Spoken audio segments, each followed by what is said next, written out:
बहुत बहुत आभार। क्या बात है, वाह। और पूजा से ही शुरू करता हूँ। मैं पूजा ज़्यादा कराता हूँ, कर्मकांड में आ गया। कविताओं का तो धीरे धीरे कब बंद हो जाएगी लिखनी। और पूजा को जब मैं कराता हूँ आदरणीय व्यास जी, जब मैं पूजा कराता हूँ तो अपने यजमानों से कह देता हूँ कि पू माने पूरी और जा माने जानकारी। अरे वाह, पूरी जानकारी हो तो ही पूजा करो। अच्छा है, अच्छा है। अच्छी बात। तो व्यंग लिखता हूँ, देशभक्ति की बात करता हूँ। और अटल एक नाम जो मेरे साथ जुड़ा हुआ है, श्रद्धेय अटल बिहारी वाजपेयी जी का नाम है, क्योंकि स्वयं उन्हीं के हाथ से, उन्हीं के द्वारा लिखी हुई मेरी 51 कविता की पुस्तक प्राप्त करने का अधिकार, मतलब मुझे सौभाग्य मिला है। अच्छा है। तो इसलिए मैंने और एक संकल्प लिया है मैंने, देश भर में जहां भी काव्य पाठ करूंगा तो श्रद्धेय अटल जी को मैंने धरोहर की कविता का अपना एक कवि माना है। और मैं सभी कवियों से निवेदन भी करता हूं कि अपनी कविता के पहले अगर धरोहर की कविता पढ़ी जाए, हम उन कवियों को पढ़ें जो हमें श्रेष्ठ लगते हैं, जो श्रेष्ठ कलमकार हैं, तब कहीं हमें जाकर आगे सुना जाएगा या पढ़ा जाएगा। उन संस्कारों को लेकर मैं देश भर में चलता हूं। तो मैं अपनी सरस्वती वंदना श्रद्धेय अटल जी से शुरू करता हूं। स्वागत, स्वागत। उन्हीं की कविता।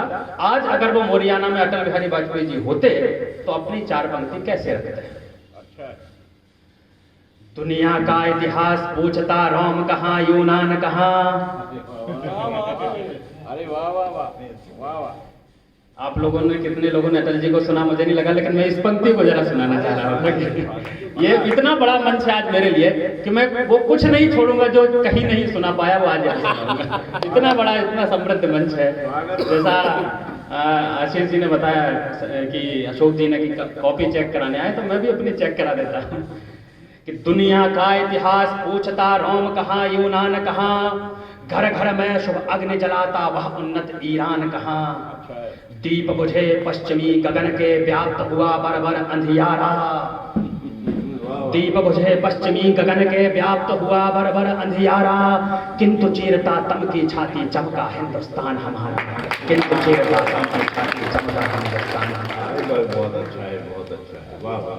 श्रद्धेय अटल जी को प्रणाम करता हूँ और तमाम धरोहर के कवियों को प्रणाम करता हूँ, मंच को प्रणाम करता हूँ और कहता हूँ कि हर एक शब्द का मुझे अब अर्थ चाहिए। हर एक शब्द का मुझे अब अर्थ चाहिए। व्यंग लिखना कोई साधारण बात नहीं है। व्यंग कर देना, किसी को नाराज कर देना नहीं है। व्यंग में आपको अपनी बात करनी है और तब आप अपनी बात कर पाओगे जब आपके पास कुछ सामर्थ्य होगा कहने का। और मैं मानता हूं मास्टर, सारे कवि यही मानते हैं कि हर एक शब्द का मुझे अब अर्थ चाहिए। एक बूंद भी न स्याही मुझे व्यर्थ चाहिए। लेखनी की सिद्धता दो मात शारदे। सच को सच कहूँ यही सामर्थ्य चाहिए। सच को सच कहूँ यही सामर्थ्य चाहिए। और एक सत्य घटना है, व्यंग उठता कहां से है। मैं दिल्ली में कविता पाठ करने के लिए गया। सुबह, रात को जल्दी पहुंच गया। सुबह टहल रहा था सड़क पर आदरणीय अशोक जी, और एक राहगीर ने व्यापारी से कहा कि साहब मेहरबानी कीजिए, बहुत प्यास लगी है, एक गिलास पानी पिला दीजिए। एक राहगीर ने व्यापारी से कहा कि साहब मेहरबानी कीजिए, बहुत प्यास लगी है, एक गिलास पानी पिला दीजिए। अभी कोई आदमी नहीं है, थोड़ी देर से आओ। ये मानवता की आज का ये जो कार्यक्रम है, श्रद्धावर अंजुरी भर श्रद्धा, ये आज का कार्यक्रम धार्मिक भी है और मार्मिक भी है। क्या बात। ये धार्मिक भी हो जाता है क्योंकि हमने उन शहीदों, हमने तर्पण किया, इसलिए धार्मिक हो जाता है। और मार्मिक इसलिए किया कि हमने उन लोगों के नाम पर तर्पण किया जिनके नाम हम नहीं जानते, लेकिन हमने उनके नाम पर तर्पण किया। और मैं बहुत बहुत साधुवाद देता हूं और बहुत विनम्र प्रणाम करता हूं आदरणीय बालमुकुंद जी को कि जो इस कार्यक्रम के ध्वजवाहक हैं, इसके अग्रसर हैं। कि उस राहगीर ने दुकानदार से कहा कि साहब मेहरबानी कीजिए, बहुत प्यास लगी है, गिलास पानी पिला दीजिए। अभी कोई आदमी नहीं है, थोड़ी देर से आओ। 3 पंक्तियों की घटना है, चौथी पंक्ति का व्यंग है कि उस आदमी ने कहा कि साहब मेहरबानी कीजिए, बहुत प्यास लगी है, गिलास पानी पिला दीजिए। अभी कोई आदमी नहीं है, थोड़ी देर से आओ। तो साहब कुछ देर के लिए आप ही आदमी बन जाओ। कुछ देर के लिए आप ही आदमी बन जाओ। वाह वाह। व्यंग कहां से उठता है। एक बच्चे ने कागज खाया। एक बच्चे ने कागज खाया, मां ने डांटा, चिल्लाया। एक बच्चे ने कागज खाया, माँ ने डांटा, चिल्लाया, तू कागज खाता है बड़ा विचित्र है।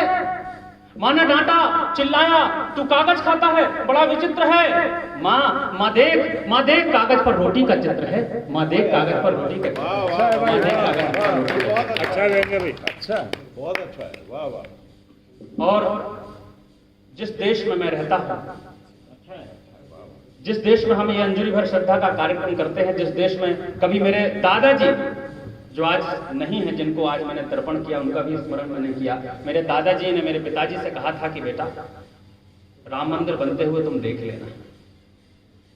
मेरे पिताजी ने भी शायद ये सोचा होगा कि अगर राम मंदिर बने तो अविनेश तुम देख लेना, लेकिन आज मैं और मेरे पिताजी दोनों राम मंदिर बनता हुआ देख रहे हैं। वाह वाह वाह। जैसे श्रद्धेय हरिओम पवार जी कहते हैं कि मेरी एक कविता मर गई, वैसे भी मेरी 4 पंक्तियों की कविता मर गई। अब मैं उतना फेमस नहीं हूं कितना कह सकूं, लेकिन मैंने भी लिखा था कि हो सकता है कि शायद हम राम मंदिर इस देश को दे ना पाए, लेकिन आज देश में बहुत बड़े परिवर्तन हो रहे हैं और ये देश जिन शहीदों को श्रद्धांजलि दी है, उन शहीदों से मैं अपनी बात को प्रारंभ करता हूं कि ये देश है क्या। देव निर्मितम देशम ऋषि निर्मितम राष्ट्रम। आचार्य मम्मट ने कहा है, संस्कृत का विद्यार्थी हूं इसलिए आप तक पहुंचाता हूं, कवियों के लिए आचार्य मम्मट ने कहा है कि अपारे काव्य संसारे कविरेकः प्रजापति ही। संसार काव्य रूपी संसार का कवि ब्रह्मा है। और आज हम पुष्कर में बैठकर ये कवि सम्मेलन पढ़ रहे हैं, इसलिए मैं आपको बहुत बहुत धन्यवाद देता हूं। और बहुत अच्छे श्रोता हैं। कवियों को सुनने के लिए भीड़ नहीं चाहिए, कवियों को श्रोता ही चाहिए। और मैं आप सबको प्रणाम करता हूं, बहुत बहुत विनम्र प्रणाम करता हूं कि देवों की है पुण्य भूमि और ऋषियों की परिपाटी है। देवों की है पुण्य भूमि और ऋषियों की परिपाटी है। वीरों की है जन्मभूमि, ये पावन भारत माटी है।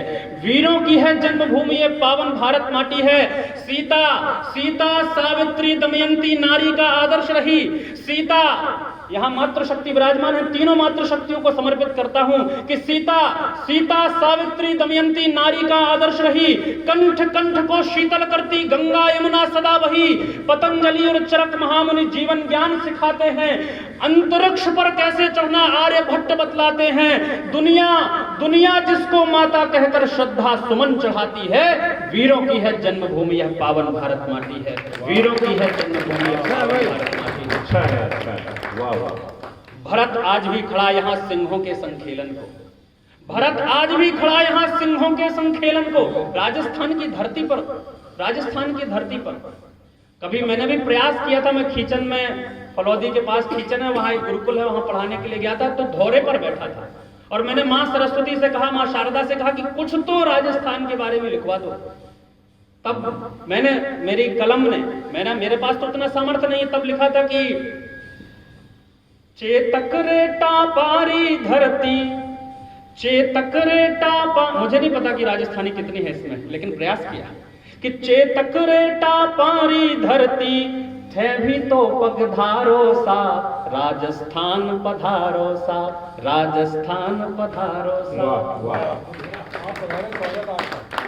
कि भरत आज भी खड़ा यहां सिंहों के संखेलन को। भीम आज भी जिंदा है शत्रु की जंघा चीरन को। काल के सर पे नाच रहा यहां कन्हैया बनवारी। काल के सर पे नाच रहा यहां कन्हैया बनवारी। मर्यादा का पालन करने वन में भटके धनुर्धारी और गौरवशाली वैभव जिनका गीत विजय के गाती है। वीरों की है जन्मभूमि, यह पावन भारत माटी है। वीरों की है जन्मभूमि, यह पावन भारत माटी। कनकलता और चन्नम्मा ने सुंदर सपन सजाया था। मैं नहीं जानता कि यहाँ बैठे हुए कितने लोग रानी चन्नम्मा और कनकलता, रानी मां गायकेंद्र और लाचित बड़फुकन का नाम जानते हैं। मैंने प्रयास किया अपनी कविताओं में कि उन क्रांतिकारियों के, उन बच्चों के नाम डाले जाएं जिनके नाम इतिहास में नहीं लिखे गए। दे दी हमें आजादी बिना खड़क बिना ढाल, साबरमती के संत तूने कमाल तो जो किया होगा किया, लेकिन लाचित बड़फुकन का क्या, कनकलता का क्या, रानी मां गायकेंद्र का क्या। कि कनकलता और चन्नम्मा ने सुंदर सपन सजाया था। 12 वर्ष के खुदीराम ने वंदे मातरम गाया था। अगणित लाल भी कूद गए थे देश प्रेम की होली में। नाम अमर लिखा शेखर ने अपनी अंतिम गोली में। जोरावर और फतेह सिंह की वह दीवार बुलाती है। वीरों की है जन्मभूमि, यह पावन भारत माटी है। वीरों की है जन्मभूमि, यह पावन भारत माटी। अच्छा है, बहुत बहुत धन्यवाद, बहुत बहुत आभार। आप बड़े मन से सुन रहे हैं। देशभक्ति की बात हो, संवेदना की बात हो, या व्यंग की बात है। और कभी हमेशा प्रयास करता है कि समाज में चलने, जैसा कि कभी जैसा देखते हैं और वैसा ही लिखते हैं। समाज में चल रही प्रत्येक घटना को कभी ऑब्जर्व करता है और लिखता है। जैसे अभी हमारे साथ में उन्होंने घर जमाई की बात की, उनकी अपनी खुद की आप बीती, उन्होंने अपनी बात बताई कि मैं घर जमाई हूँ, मुझे कितने कष्ट हैं। आराम भी रहते हैं। हमारे यहाँ तो घर जमाई के लिए कहा गया कि जब दामाद घर में जाता है तो ससुराल में जाता है तो बड़ी सेवा होती, पहले दिन तो बड़ी सेवा होती है उसकी। तो एक हमारे यहाँ बुंदेलखंड में परंपरा है, गए दामाद साहब ससुराल में, तो ससुराल में गए तो बड़ा सेवा हुआ, तो उनको लगा बड़ी अच्छी बात है। तो बुंदेली में उन्होंने एक लाइन लिख दी, वो भी थोड़ी कवि मिजाज के थे। उन्होंने दीवार पर लिख दिया, जिस कमरे में उनको लिखाया था कि ससुराल सुख की सार। बुंदेलखंड का आदमी हूं इसलिए आप लोगों को समझाने का प्रयास करूंगा। उन्होंने लिख दिया ससुराल सुख की सार। तो जीजा जी इधर उधर गए होंगे तो उस कमरे में सफाई करने के लिए कोई दूसरा आया होगा, उसने नीचे लिख दिया कि अगर रहो दिन दो चार। ससुराल सुख की सार, लेकिन अगर रहो दिन दो चार। जीजा जी ने देखा ये क्या लफड़ा, तो बोले कि, और उन्होंने फिर प्रश्न लिख दिया कि नहीं तो दूसरा आया, उसने लिख दिया कि नहीं तो झाड़ू पोछा है तैयार। ससुराल सुख की सार, अगर रहो दिन दो चार, नहीं तो झाड़ू पोछा है तैयार। आपके लिए नहीं कह रहा हूं, बाकी सब लोगों के यहाँ ऐसी सुविधाएं नहीं होती जैसे आपके लिए। तो कभी तो जैसा देखते हैं वैसा लिखते हैं साहब। और गांव में बैठा हूं, बहुत बड़ा गांव के विषय में लिखी हुई बहुत बड़ी कविता है, लेकिन 4 पंक्तियों को बोलकर मैं अपनी वाणी को विराम दूंगा, सबको सुनूंगा। इसके बाद फिर दोबारा अगर मुझे उठाया जाएगा तो मैं फिर से आपके बीच में आऊंगा और आप लोगों को समर्पित करते हुए जाता हूं कि मुझे लगता है कि अभी तक मैंने इस पंक्तियों को कहीं पढ़ा ही नहीं है, लिख गई इसलिए मुझे अच्छे से याद भी नहीं है।